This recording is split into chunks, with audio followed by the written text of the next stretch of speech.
à toutes et à tous, on se retrouve pour une première vidéo pour cette année 2022 et donc je commence par vous souhaiter une très belle année 2022.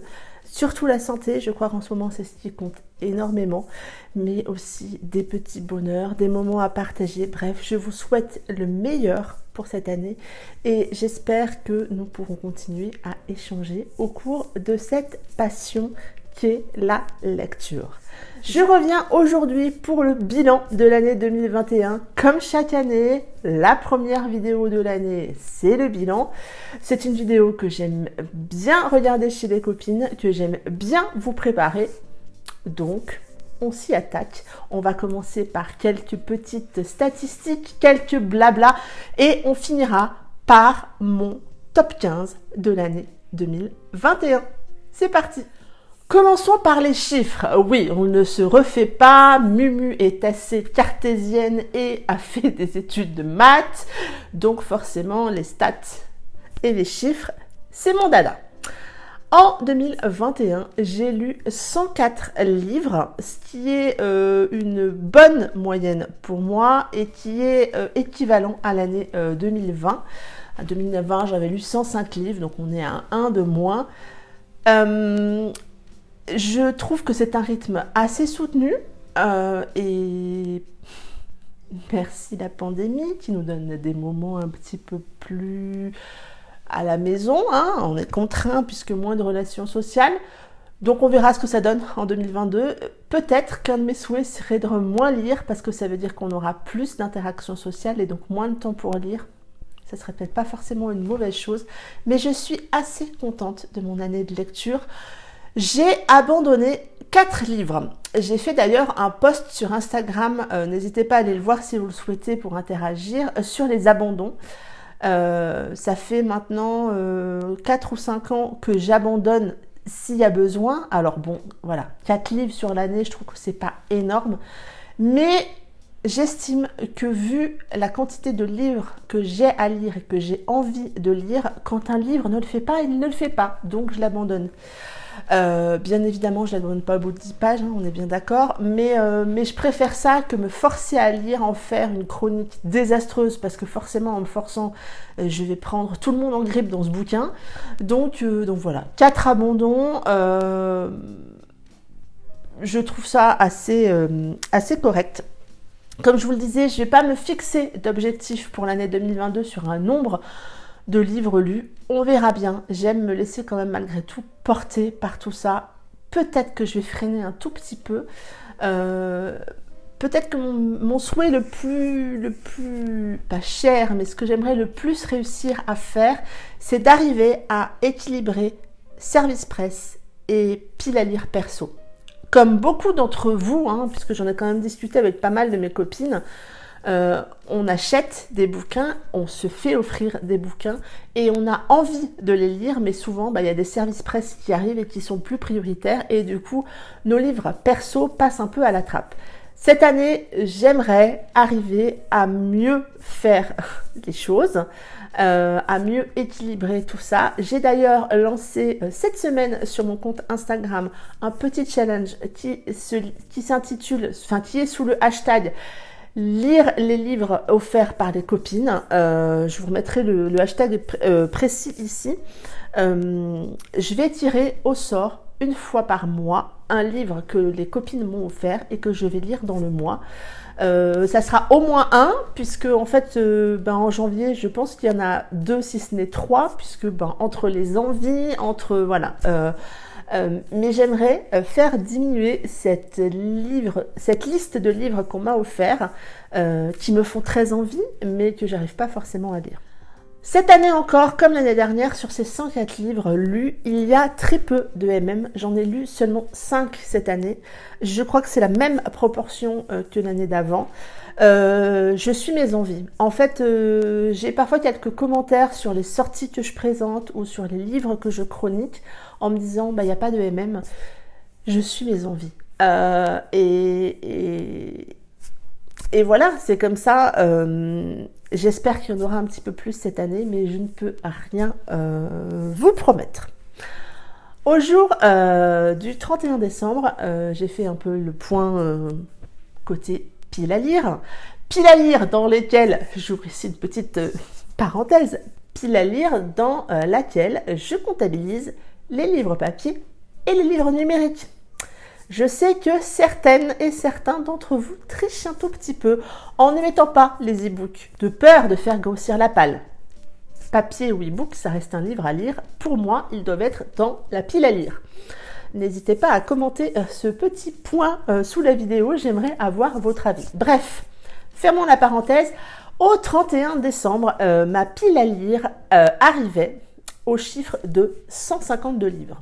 J'avais un peu réussi à descendre et puis Noël est arrivé, les copines sont passées et la pile à lire est montée. Mais 152 livres, j'ai pas retrouvé le chiffre, je l'avais pas noté l'année dernière, j'ai pas retrouvé le chiffre où ça en était il y a un an. Je pense que c'est stable ou que ça stagne. J'aimerais que ça descende. J'aimerais. 152 livres. J'aimerais que ça descende. Je ne vais pas atteindre les 200, ça c'est sûr, c'est juste pas possible. Je m'étais déjà dit la même chose pour les 100, mais non, 200 c'est pas possible. Donc on va faire descendre tout ça. Je vais peut-être acheter de manière plus raisonnée ou pas. Je dis ça parce que j'y arrive et puis il suffit, pof, d'une journée entre copines et POM, les résolutions s'en vont. Quoique la dernière, j'ai été relativement sage. Mais voilà, je vais pas trop me prendre la tête. Hein. Tout ça, on le rappelle, en tout cas pour moi, ce n'est que du plaisir. J'ai pas beaucoup d'autres dépenses à côté puisque je ne sors plus. Côté fringues, en étant en télétravail, alors je m'habille, hein, on est bien d'accord, mais on les use peut-être moins, on met peut-être moins. Ça fait 2 hivers que je n'ai pas acheté de chaussures, alors que d'habitude, je m'achète au moins une paire de bottines. Donc, je dépense cet argent dans les bouquins. Et de toute manière, je fais ce que j'ai envie. Voilà. Côté lecture, tome et saga, là, on va dire que la tendance a un petit peu changé. J'ai lu beaucoup plus de one-shot cette année. J'ai lu 77 one-shots sur l'année contre 27 tomes de saga. Et l'année dernière, c'était presque moitié-moitié. Là, pour le coup, on est plutôt sur du 1/4, 3/4. Hein. Donc, plus de one-shot. Et pourtant, j'aime toujours autant les sagas. Faisons un petit bilan rapide, justement, de ces sagas. Sur 2021, j'ai terminé ou alors je suis complètement à jour sur 9 sagas. J'ai une saga que je ne vais pas continuer puisque le premier tome a été extrêmement compliqué à lire et que je l'ai lu parce que j'étais en lecture commune avec Audrey sur ce tome 1, mais je ne vais pas enchaîner. Et j'ai 2 sagas que j'ai commencé et où je ne suis... où je ne suis pas à jour. J'ai commencé, mais il y a encore des tomes à lire et que j'ai, ou que je vais devoir, voilà. En parlant saga, j'ai fait un petit peu le point, en fait, sur ma pile à lire. Ah, j'aime les sagas. J'ai 28 sagas en cours. Alors, à jour, plus ou moins à jour, mais bon, que j'ai commencé. Et puis, j'ai fait le point sur les tomes 1, qui sont dans ma pile à lire. J'ai 35 tomes 1 dans ma pile à lire. Alors, autant vous dire que j'ai de la saga qui m'attend et que j'aime ça, puisque j'achète des tomes 1. Donc, ça serait peut-être bien qu'en 2022, j'essaye de lire un petit peu plus de tomes de saga. Je vais essayer ou pas, on verra bien. De là à dire que je suis une saga addict, peut-être, mais ça serait bien qu'en 2022, j'en lise un petit peu plus. Côté auteur-autrice que j'ai le plus lu, c'était assez drôle puisqu'il y a 3 autrices françaises qui sont sorties du lot sur celles que j'ai le plus lues en 2021. Il y a Blandine P. Martin avec toute la saga des Irish Renegades que j'ai beaucoup aimé. Il y a Amélie C. Astier, vous savez que Amélie, j'aime beaucoup ses écrits, que ce soit en solo ou en duo avec Marie Matthews. Je l'ai énormément lu aussi en 2021. Et la troisième que j'ai beaucoup lue en 2021, c'est Delinda Dane, qui était beaucoup dans ma pile à lire, mais que je n'avais jusque-là pas énormément lu. Et je crois que j'ai lu 4 ou 5 romans d'elle cette année, donc autant vous dire que ça a été une très belle découverte que la plume de Delinda. C'était une jeune femme que je connaissais déjà, on avait d'ailleurs une fois covoituré suite à une soirée organisée par Ali. Et pourquoi je ne l'ai pas lu avant? Pourquoi je ne l'ai pas lu avant? Bref, voilà pour les 3 autrices que j'ai le plus lues. J'ai aussi fait l'exercice côté des 3 maisons d'édition que j'ai le plus lues. Donc en premier, c'est pas une maison d'édition, c'est tous les auto-édités. J'ai quand même lu 27 romans auto-édités dans l'année. Donc je trouve que c'est quand même un bon ratio sur les 104. En seconde édition, c'est Black Ink. J'ai été très surprise. J'ai lu 20 romans de la maison Black Ink Édition. Vous le savez, cette maison d'édition est chère à mon cœur. J'avais la chance d'être partenaire en 2021. Ce partenariat continue sur l'année 2022. Je suis extrêmement contente. 20 Black Ink sur l'année. Je trouve ça très honorable. Et la troisième maison d'édition que j'ai le plus lu, c'est Hugo, puisque j'ai lu 16 romans de la maison d'édition Hugo Roman. Donc voilà pour le top 3 des maisons d'édition le plus lu chez Miu cette année. Voilà, voilà. Comme vous le savez, chaque année, j'aime faire des petits clins d'œil à des auteurs. Alors, les clins d'œil des années d'avant sont toujours là. Ce sont des autrices, parce que c'est souvent des femmes chères à mon cœur. Je vous invite à aller voir mes bilans précédents pour découvrir qui sont ces auteurs. Cette année, j'en ai 4. Je voudrais d'abord faire un clin d'œil à Emma Landas, qui m'a fait l'immense plaisir, et je dirais même l'immense honneur, de lire New Trip en Alaska en avant-première. Ça a été une lecture sublime. Vous le verrez d'ailleurs plus tard dans mon top 15. J'aime beaucoup la plume d'Emma Landas, j'aime la femme qu'elle est, j'aime ce qu'elle dégage, et Peter m'a tellement emporté le cœur dans cette lecture. J'ai vraiment été très très touchée par cette demande. La deuxième, c'est Delinda Dane, parce que, comme je vous le disais, pourquoi je ne l'ai pas lu avant, mais cette jeune femme est tellement pétillante. J'ai eu la chance de la rencontrer au seul salon que j'ai fait cette année. C'était le salon dans le 77, dont le nom m'échappe, et qui m'a permis de vraiment discuter avec Delinda, et j'ai vraiment vraiment beaucoup aimé. Les 2 autres clins d'œil, ce sont des autrices que j'ai découvertes cette année.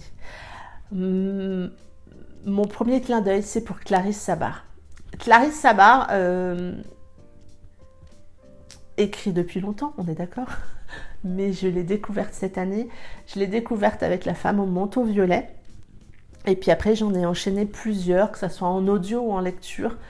Et j'aime beaucoup, beaucoup, beaucoup ses écrits. J'aime beaucoup sa plume, la sincérité de sa plume, la douceur aussi qui s'en dégage. C'est quelque chose aussi qui se dégage énormément d'elle au travers des discussions que j'ai pu avoir avec elle. Je n'ai pas pu la rencontrer à la Christmas Party parce qu'il y avait tellement de monde que voilà, ça ne s'est pas fait.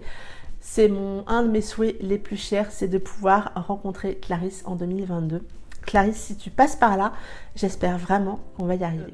Et le dernier clin d'œil, c'est pour Fanny Mijani. Fanny, je l'ai découverte avec The One I Want cet été. C'est une histoire qui m'a complètement transportée. Elle aborde le sujet des réfugiés politiques. On va mettre ça un peu au sens un peu large. Et j'ai aimé la façon dont elle a abordé le sujet au travers de cette romance contemporaine, mais j'ai trouvé ça top, et elle m'a complètement emporté le cœur, les émotions. Elle m'a fait rire, elle m'a fait sourire avec Pull Moche, recherche partenaire pour Noël, sa romance de Noël. Voilà, c'est une plume que je vais suivre, qui m'a beaucoup plu, beaucoup convaincue. Donc voilà pour mes petits clins d'œil de l'année. 2021 ça aura été comme 2020, c'est l'année des lectures communes. J'ai fait 31 lectures communes sur l'année, donc ça fait presque un livre sur 3. Ce qui est pas mal, hein, malgré tout, je trouve.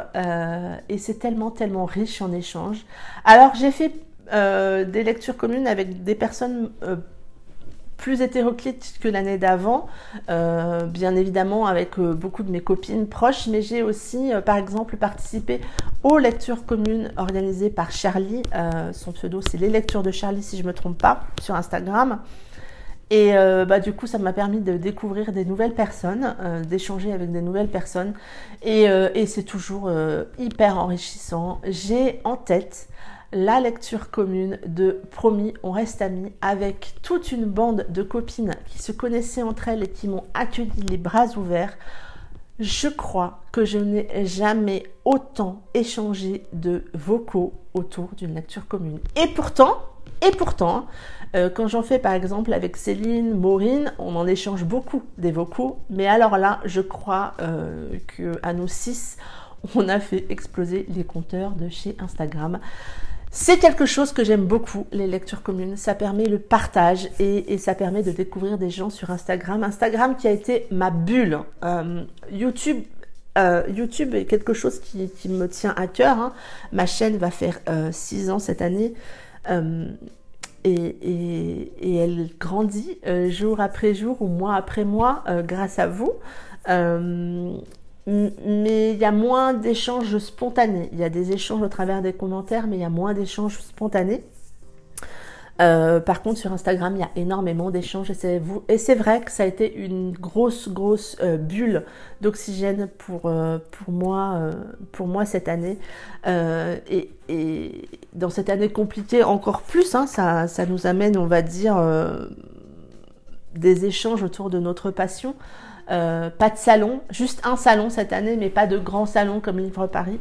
Un salon dans le 77 qui m'a vraiment fait du bien, un petit salon, mais qui suffit à rencontrer des auteurs, à retrouver des copines. Les copines Insta, il y en a plusieurs et je vais pas citer tout le monde parce que j'ai tellement peur d'oublier des gens qui sont chers à mon cœur, mais c'est des gens avec qui j'échange quotidiennement, qui ont été là à des moments compliqués cette année et qui me connaissent et qui savent quand ça va pas et qui viennent, voilà, qui sont présentes. Donc merci pour cette amitié, merci pour ces échanges, merci pour votre bienveillance. Mon compte Instagram grossit à vue d'œil et je trouve ça magique. Donc merci à vous et voilà, un énorme merci. Voilà pour le bilan 2021. Voilà. Les objectifs 2022, j'en ai pas vraiment en nombre de livres lus. J'aimerais un petit peu plus équilibrer livres service presse et livres perso. Peut-être un peu diminuer ma palle, mais bon, globalement, ce ne sont pas des gros objectifs. Et comme je vous le disais, malgré tout, et en tout premier, ça doit rester une passion. Passons maintenant à mon top 15 de l'année 2021. J'ai eu 17 coups de cœur. Certains, ça a été facile en fait de les retrouver et d'en ressortir que 15, puisqu'il y avait quand même des tomes de saga et donc je vous reparle de la saga au global. De très belles lectures. Franchement, quand je regarde la liste, je suis assez contente de toute cette lecture. Donc, on commence par la saga des écorchés de Karianne Cole. On a commencé cette lecture au tout début du mois de janvier l'année dernière avec les copines en lecture commune. On a attaqué le tome 1 et je me suis pris une grosse claque. On a enchaîné, je crois, le mois d'après ou en mars, le tome 2 que j'ai énormément aimé. Karianne Cole est une autrice que j'aime découvrir et en particulier dans cette saga aux personnages extrêmement poignants, extrêmement forts, torturée. Et je suis très contente puisque Les Écorchés est une saga spin-off d'une saga principale dont je n'ai pas le nom en tête, mais cette saga principale va être traduite en 2022. Je crois que le tome 1 sort en mars-avril. Autant vous dire que je l'attends vraiment beaucoup, puisque les tout petits bémols du tome 1 sont liés au fait qu'il aurait fallu traduire d'abord la saga principale avant de traduire Les Écorchés. Donc je me fais une joie, vraiment, si vous avez envie de découvrir Carrion Call et cette duologie, puisque pour le moment il y a 2 tomes et je ne sais pas s'il y en a le plus, foncez, foncez. Je ne les ai pas en papier, autant vous dire que je ziote des éventuelles promos, des éventuelles ventes en occasion, mais vraiment foncez pour découvrir cette saga.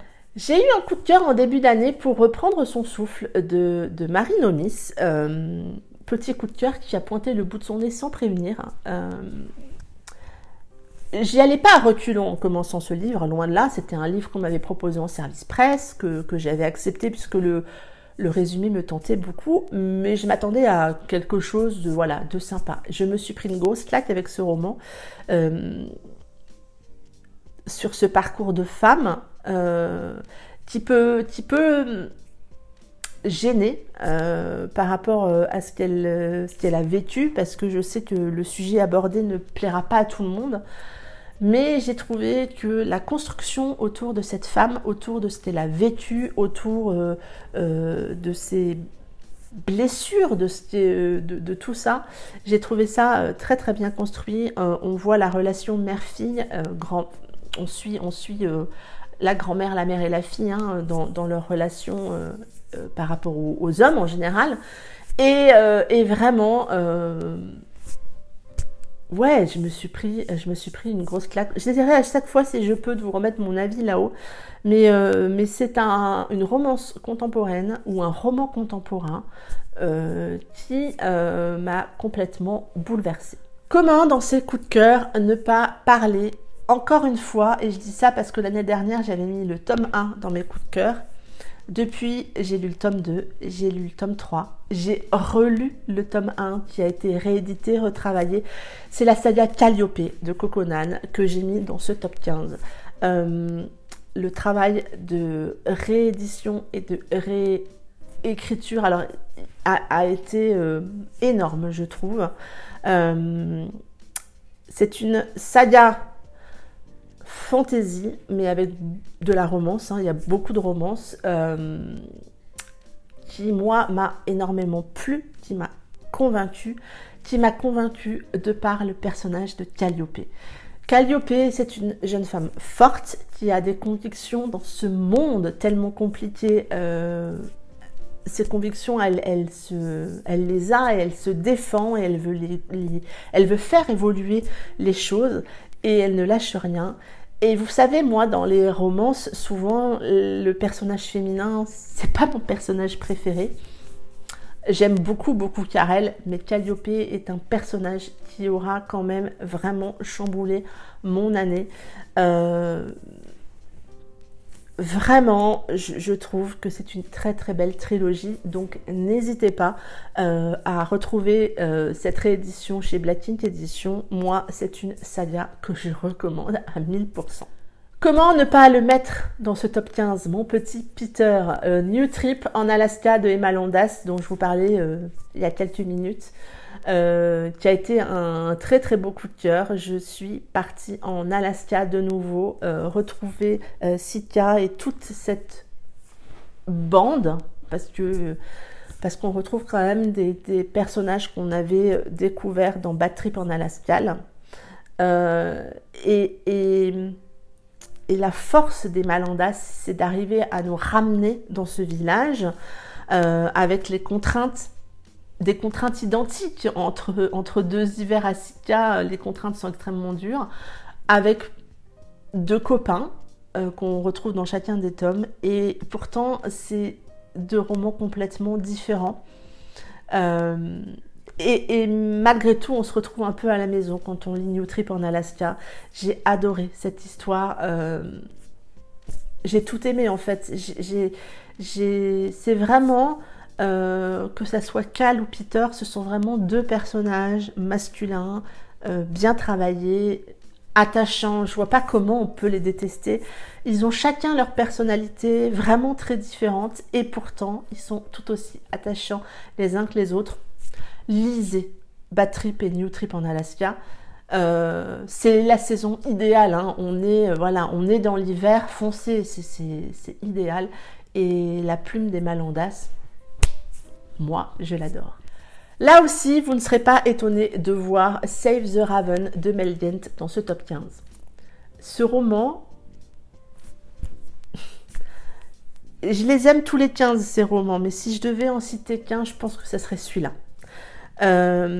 C'est pas un roman qui va plaire à tout le monde, c'est un roman qui aborde les violences conjugales faites aux hommes.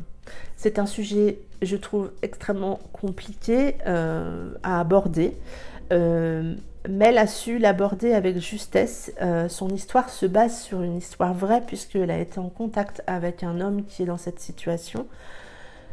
Et ce roman m'a bouleversée. Nate m'a bouleversée, ce jeune homme qui vit avec une femme extrêmement violente et qui en a honte. Et je pense que malheureusement, beaucoup d'hommes qui sont dans cette situation ont honte. Et si ce roman peut un peu délier les langues, ouvrir les esprits, permettre aux gens de comprendre ce qui se passe, parce qu'il y a beaucoup de clichés autour des violences conjugales faites aux hommes,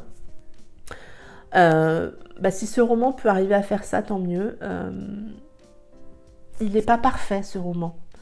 Mais cette histoire, elle est bouleversante. Moi, rien que d'en parler, j'ai encore les poils qui se dressent sur les bras. Ça a été un bouleversement pour moi de lire cette histoire. J'ai eu beaucoup de mal à m'en sortir et je l'avoue, c'est un livre que je réouvre régulièrement. Je relis des passages et je relis pas forcément les passages les plus faciles et les moins douloureux. Et ça me transporte à chaque fois. Donc, si c'est un sujet que vous avez envie de découvrir, n'hésitez pas avec Save the Raven. On passe à un roman complètement différent. J'ai mis dans ce top 15, Promis, on reste amis, de Juliette Bonte. On suit cette bande de copains, un peu à la Friends, mais pas trop. C'est pas un copier-coller de Friends, loin de là. Et j'ai aimé cette histoire, cette colocation, ses amis, ses amours. C'est un roman qui m'a fait du bien en fait et qui m'a vraiment vraiment plu. C'est un roman que j'ai fait en lecture commune, je vous en parlais tout à l'heure et on a énormément échangé autour de tous ces personnages. Ils sont tellement riches, tellement bien travaillés qu'il y a beaucoup de choses à en dire, beaucoup de choses à échanger, beaucoup de choses à partager et c'est un roman qui m'a donné le sourire, qui m'a vraiment fait du bien et qui m'a encouragée à découvrir encore plus La plume de Juliette Bonte. Là aussi, ce coup de cœur, je ne l'ai pas vu venir, c'est Un peu plus d'amour que d'ordinaire de Emily Blaine, que je n'avais pas beaucoup lu jusque-là. Je suis même en train de me demander si je l'avais déjà lu avant. C'est un roman qui aborde le sujet de la maladie, mais j'ai trouvé que c'était un roman plein d'espoir, qui n'est pas glauque, parce que souvent, c'est pas évident, je pense, d'aborder les sujets de la maladie sans que ça soit pesant. Là, c'est abordé avec véracité, j'ai trouvé, et beaucoup d'espoir. C'est vraiment un roman qui m'a beaucoup plu, avec ce lien entre ce père et cette fille qui est extrêmement fort, je trouve, et cette jeune femme qui ne se met pas en avant, qui est peu sûre d'elle et qui est extrêmement touchante et qui va oser s'ouvrir au contact d'un homme. Et j'ai trouvé que ouais, c'est vraiment une histoire pleine d'espoir, moi, qui m'a beaucoup plu. On continue avec le suivant. Et celui-là, je pense que vous ne serez pas non plus étonnés. J'ai mis Try Baby de Lou Marceau dans ce top 15. Try Baby, ça a été un roman que je n'ai pas vu venir, en fait, puisque on va suivre Svetlana, qui est homosexuelle et qui va découvrir qu'en fait, elle est attirée par un homme. Et j'ai aimé, en fait, la façon dont Lou a abordé ça. Finalement, on ne tombe pas amoureux d'un sexe, on tombe amoureux d'une personne. Et je trouve que le message est assez fort, assez bien écrit. Et que, ouais, moi la plume de Lou, vous savez, c'est une plume que j'aime beaucoup. C'est une plume moderne, c'est une plume qui est assez percutante. Et on retrouve tout ça dans Try Baby. Et ça a été un très joli coup de cœur. On change avec quelque chose d'un petit peu moins léger. J'ai mis dans ce top 15 Comme si on devait mourir demain de Léa Perrin. Je savais en commençant ce livre que ça allait être compliqué puisque c'est un livre qui aborde le sujet du deuil et de la maladie et qui aborde le sujet de... C'est une de mes plus grosses craintes en fait. Le roman commence comme ça, le couple se dispute, l'homme part et a un accident et meurt. Je vous spoil pas, hein, c'est le tout début du roman. C'est ma plus grosse crainte en fait. Je suis une femme qui peut se fâcher, bien évidemment, mais je déteste me fâcher avec mon mari ou mes enfants avant de m'endormir ou avant de partir et qu'on soit séparés. Et il y a plein de choses dans ce roman qui me rappellent aussi des mauvais souvenirs par rapport à mon accident. Et voilà, ce roman est dur, mais il est beau. Il est beau parce que il est plein de bon sens, plein, je dirais pas de conseils puisque c'est pas l'objectif du roman, mais vous amène beaucoup de réflexions par rapport au fait de profiter de chaque instant. Et c'était quelque chose qui résonne beaucoup en moi. Je sais que quand j'ai parlé de ce roman, vous avez été nombreux et nombreuses à me dire qu'il vous faisait peur, ce que je peux comprendre. Mais vraiment, si vous vous sentez de le lire, lisez-le et essayez de passer cette peur parce qu'il est extrêmement percutant. J'ai également mis dans ce top 15 un sigel, Les bulles de savon de Marie Vareille, qui traite... on va suivre des parcours de femmes. Un des sujets de ce roman, c'est la maternité. Et c'est le fait que la maternité n'est pas forcément innée. Les sentiments qu'on peut développer, quels qu'ils soient au moment de la naissance d'un enfant, c'est pas quelque chose d'inné. C'est quelque chose d'extrêmement bouleversant. Et je trouve que c'est abordé... Ce roman, je l'aurais eu à la naissance de mon fils. Ça a été une naissance compliquée et un accouchement difficile. Et du coup, je pense que ça m'aurait beaucoup aidé en fait d'avoir ce roman. Je trouve qu'il est extrêmement déculpabilisant pour les mamans et pour ce qu'on peut ressentir pour notre enfant. C'est un tel chamboulement, que ce soit pour nous en tant que femmes, pour nous en tant que couple. L'arrivée d'un bout de chou dans un couple, c'est assez déstabilisant. Et j'ai trouvé que c'était vraiment, vraiment, vraiment très très bien abordé, sous couvert d'un roman contemporain, où on suit des parcours de femmes. J'ai trouvé ça extrêmement bien fait. J'ai également mis Tout le bleu du ciel de Melissa d'Acosta dans ce top 15. Comment ne pas le mettre? Ce roman qui aborde pourtant la maladie d'Alzheimer et qui m'a complètement bouleversée, chamboulée, qui est lui aussi plein d'espoir. On va partir en road trip avec nos deux personnages et on découvre le sud de la France avec eux.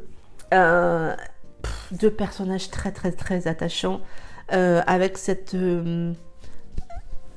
problématique de cette maladie d'Alzheimer au milieu, mais pas que ça, parce que je vous en dirai pas plus, mais il n'y a pas que ça.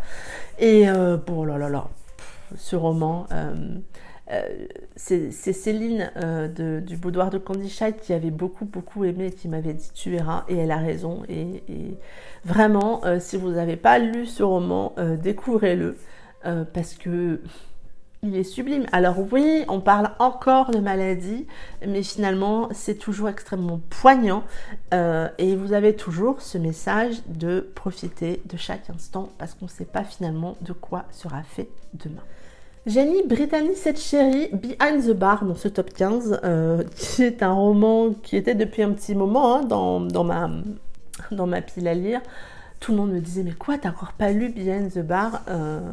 Je crois que c'est mon préféré de l'autrice. Brittany Setcheri est en train de devenir mon autrice préférée. Elle est en train de surpasser Colleen Hoover que j'aimais vraiment beaucoup. Et que j'aime toujours autant, hein, mais je crois que j'ai lu beaucoup de romans de Brittany Setcheri cette année, enfin sur les 2 dernières années. Et Behind the Bar, quand même, est un roman très poignant. Très poignant. Et oui, je crois que c'est mon préféré de l'autrice. Behind the Bar. Si vous l'avez dans votre palle, lisez-le. Ne faites pas comme moi, ne traînez pas, lisez-le. J'ai également mis Danse Rose de Julie Bradfer dans ce top 15. C'est un roman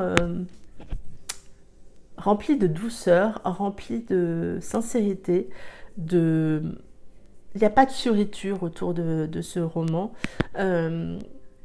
C'est l'histoire d'une jeune femme, peu sûre d'elle, qui va s'ouvrir à la vie, s'ouvrir et devenir plus confiante en elle-même, plus confiante en la vie, plus confiante en l'amour. Et je trouve que Rose a une telle évolution au cours de ces pages, au cours de ce roman, au cours de cette histoire, qu'elle en est très touchante.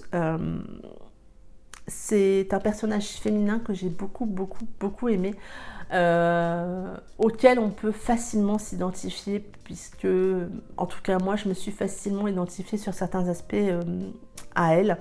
Et vraiment, c'est un roman qui va, je pense, me rester et que je relirai parce que j'ai vraiment beaucoup aimé. Comment ne pas parler d'un de mes derniers coups de cœur, c'est Des gens comme nous, de Ludivine Delaune, qui est un roman qui sort vraiment de l'ordinaire, de par sa construction, de par son début, de par ses personnages très atypiques. Là aussi, on a de la maladie, mais tout n'est pas autour de ça, loin de là. C'est l'histoire de cette femme qui met sa vie entre parenthèses pour sa sœur qui est malade. Et cette sœur qui est malade va encourager cette jeune femme à s'ouvrir à la vie, à profiter et à venir ensuite le raconter. C'est des gens comme nous, comme vous, comme moi, qui vivent cette histoire et qui doivent apprendre, encore une fois, à vivre au jour le jour et à profiter. Finalement, c'est peut-être une thématique un peu sur pas mal de mes coups de cœur quand je refais cette liste avec vous. C'est un roman très différent. Je sais que certaines de mes copines ont été un peu peut-être déroutées par rapport au début de cette histoire, à la construction et au personnage. Mais moi, ça m'a embarquée. J'aime beaucoup la plume de Ludivine Delaune en plus, mais cette histoire m'a chamboulée. Et le dernier roman que j'avais envie de mettre dans ce top 15, c'est Tout ce que je veux pour Noël, c'est toi de Phoenix BHR, une romance de Noël. Si vous m'avez un petit peu suivi sur Instagram, vous avez vu qu'il y avait un peu... J'ai fait mon petit marathon des romances de Noël. J'en ai quand même lu pas mal cette année, vraiment pas mal. On doit être autour d'une bonne dizaine. Et celui-ci m'a beaucoup plu. Cette maman veuve qui va retrouver son amour d'enfance. On est sur un schéma que j'aime beaucoup. Le schéma des retrouvailles, le fait qu'il y ait un enfant au milieu. Cet enfant en plus a une particularité. Voilà, il y a plein de choses qui font que cette histoire, c'est un vrai slow burn. On prend vraiment son temps. Il se retrouve, mais elle est veuve. Elle a ce sentiment de culpabilité, de trahir son mari en quelque sorte, ce que je peux ce que je peux imaginer, comprendre, et j'ai trouvé que c'était très très bien fait. C'est vraiment la romance de Noël que j'ai préférée cette année sur toutes celles que j'ai lues. J'ai eu des très très belles lectures, attention, je dis pas que les autres sont mais celle-ci vraiment m'a vraiment plu et j'ai eu envie de la mettre dans ce top 15. Surtout que j'échange depuis un petit peu avec l'autrice et que j'ai plusieurs romans d'elle dans ma pile à lire que je ne l'avais encore jamais lu et que là, vraiment, ça a été une excellente lecture. Voilà pour ce bilan, pour ce top 15. Dites-moi si parmi ces 15 lectures que je retiens pour 2021, certaines, vous les avez lues, ce que vous en avez pensé. Dites-moi si vous avez envie d'en découvrir certaines, si oui, lesquelles. Vraiment, ça a été une excellente année de lecture, une excellente année de partage aussi avec vous. C'est hyper important pour moi, je vous le redis. Donc voilà, encore un immense merci.